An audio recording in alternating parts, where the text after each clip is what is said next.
right, y'all. So, got the coffee.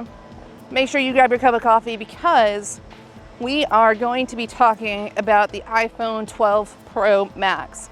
So, that has been my daily carry phone for the last, I don't know, year-ish.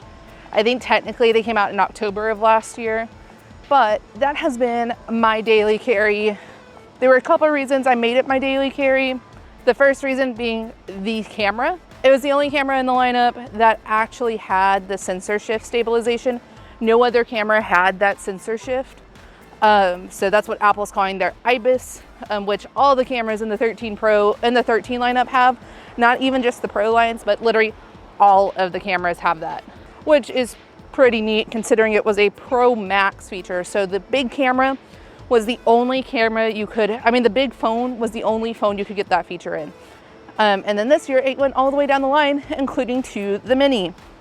So first off, which one do I have? Well, I have the 12 Pro Max, 256 gigabytes in Sierra Blue. It's been in that orange leather case, this orange leather case for the whole time, basically. It got it's quite gross, but you know, I used it. There were a couple months stint when I was like, oh, I don't need a case because I'm just at home. I recently picked up the MagSafe wallet, literally the day before the iPhone event, which means I don't have the new one, which is fine. The new MagSafe one, which, AirTag one, which tells you if it disconnected, like that kind of thing, but it's fine. As useful as that would be, I think I will do without. Why did I get this phone? Well, I got it for the sensor shift, which I already mentioned. I actually did get it for the larger screen size, and I got it for the larger battery. Those three things were really important. Number one, I thought I would be traveling a lot more than I did. The previous job, I was traveling at least once a month, being in probably 4 airports every month was really important to have long battery life. We all thought the pandemic would be over a lot sooner than it was, and guess what? Spoiler alert, we're still in it. And I'm still not completely 100% cool with traveling yet. I don't mind driving, just like airports aren't my thing right now. Also with that, the larger screen would have been super duper nice to have while traveling, because guess what? This plays videos in a nice big format, so it's nice to play games on. Again, joke's on me. I'm not really traveling. If I'm traveling, I'm in the car. So that means that large screen doesn't really matter. It hooks up into CarPlay anyway.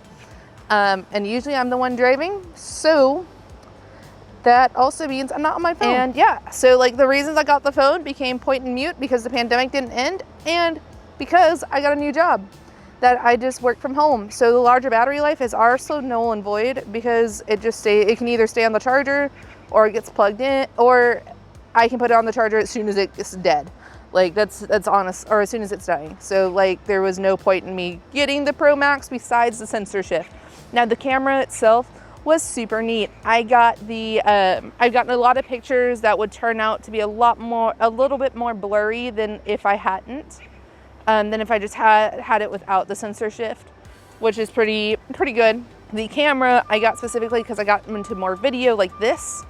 Here we are. Hi, we're shooting on the A7C though with the 20G lens, 1.8.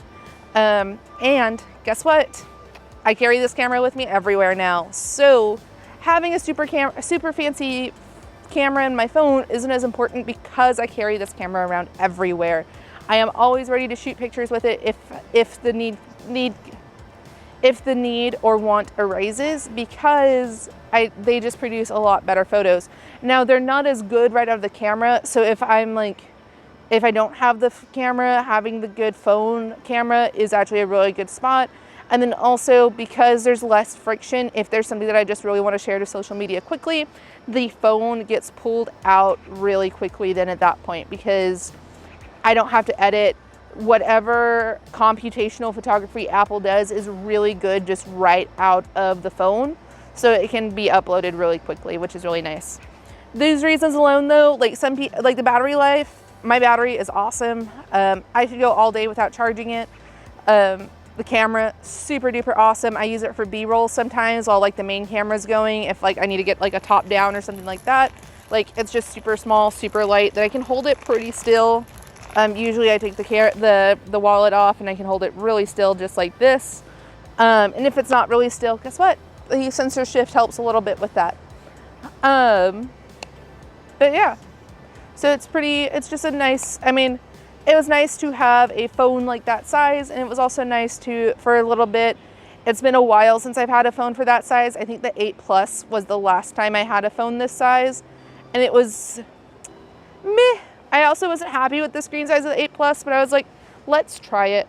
Let's see what happens.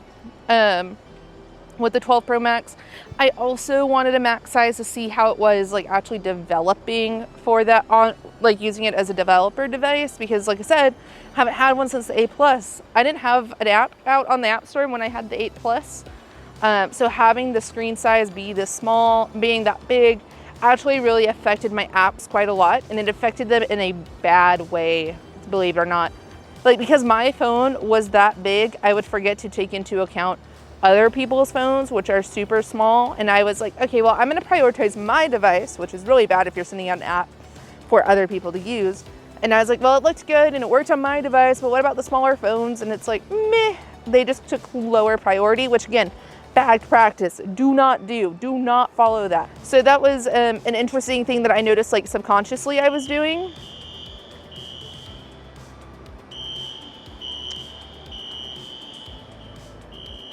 I'm guessing some kind of fire alarm is going off somewhere. That's interesting. All right, so like 12 hours later, it'll stop at some point. Let's just drink some coffee real quick. A few inches later. That was a little bit of a side effect I just wasn't expecting, which is, it happens. Like even in web development, like I sometimes forget to test in browsers that aren't Brave or whatever browser I'm using at the time, just because it's not what I'm using. But subconsciously, I wasn't expecting that because I've never had like the big phone. I've always had these smaller phones. So like if you go look at iHog and pull it up on like the mini size, like it's awful. But granted, that's also because I just gave up trying to make it look decent on the mini size. Like it's functional, I just gave up. But yeah, so like jumping real quick, would I purchase the phone again? Like if we rewound, knowing what I know now? Probably not.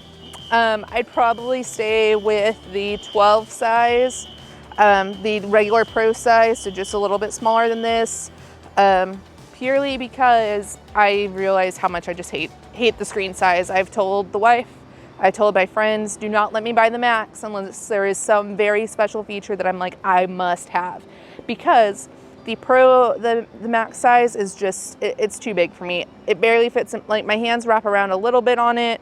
It's not a good size for me. But the features, everything else wise on it was great. It's a really pretty phone.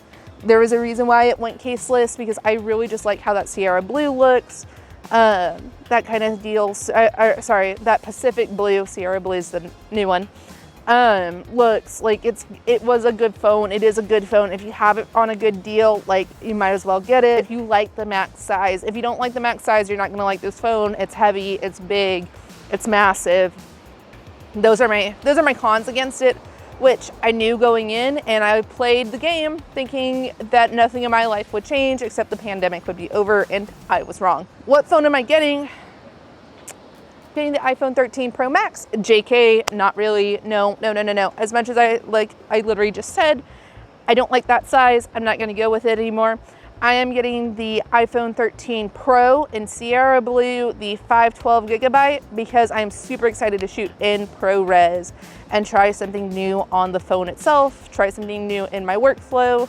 Camera's great all across the board on the 13 line, so I didn't have to worry about giving up features. The only thing I'm giving up is like an hour of battery life, which I said does not really matter. And I'm giving up the screen size, which I've already said I don't like. So I think this will be a good shift, and and with that being said, make sure, grab your cup of coffee, drink it before it gets cold, watch the next video that's coming up, because it'll really help me out. You might enjoy it if you enjoyed this video, and I will catch y'all next time. Bye.